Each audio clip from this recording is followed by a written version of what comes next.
Habibou Fatako meden fala ya yaltu hala na men gonga kan parce que rimer jino jinnude ka bimbi do men anda si ko gonga si tawi ko fenande je dis bien rimer ji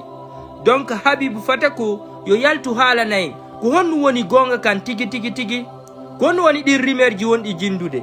idon andi meden mari hunduko meden mari noppi meden mari dengal partout meden mari informateur be addana be information ji mais engal do mi do tanjini ta ko pellet ko gonga selluka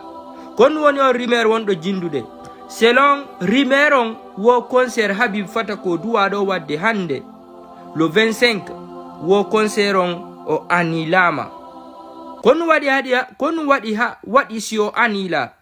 o anilama hande o reportama ha jango le 26 ko sabu honnu wadi dum non woko eta on soditi concert makon fi honnu parce que donc andi ninin GMD le général Mamadi Doumbouya himo e campagne donc à travers fête fin d'année on himo addi artiste jo international jo inetedo Kofi Olomide himo organise concert gratuit ka palais joni fi on événement do resisu concert jididi wata wadde nder Conakry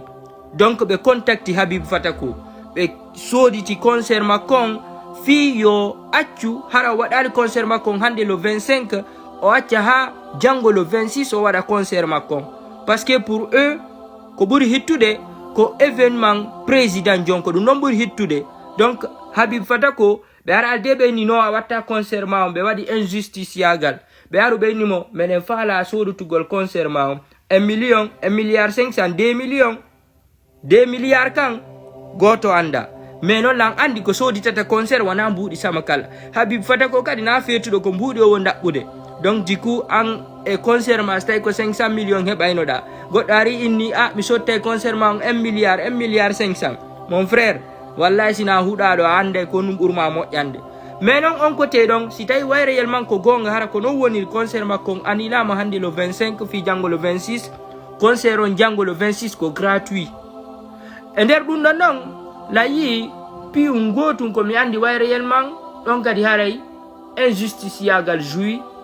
dum ko honnu no wodi himbe buy réserve be tikeji mabbe ni depuis fort longtemps hara be sodi no tikeji mabbe ni fi concert Habibou Fatako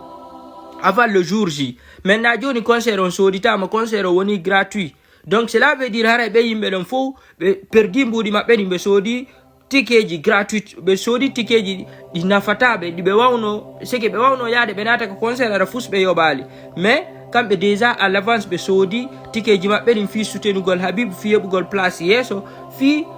honno jonnugol dole événement on donc cela veut dire ben non be perdi mbudi mabbe ni on côté donc injustice yagal dogi mais côté ko Habibou Fatako innugol o jabi at mawdo ko marda dole wala dole buri état be wawno mo propose ande mo mbudi so jabali be wawno wadde alternative jigo donc du coup vaut mieux o jaba donc c'est un peu ça la famille ko on rimer do woni jindude ka bimbi do ko gonga ko fenane mi anda mais non Habibou Fatako tagemo ka commentaire ji sendi ton vidéo moƴƴa non fi yo waw wadugol communiquer stay ko gonga yo wadu communiquer bimbi do andina jama on tigi on concert on anilama hara sendite vidéo au maximum wassalam.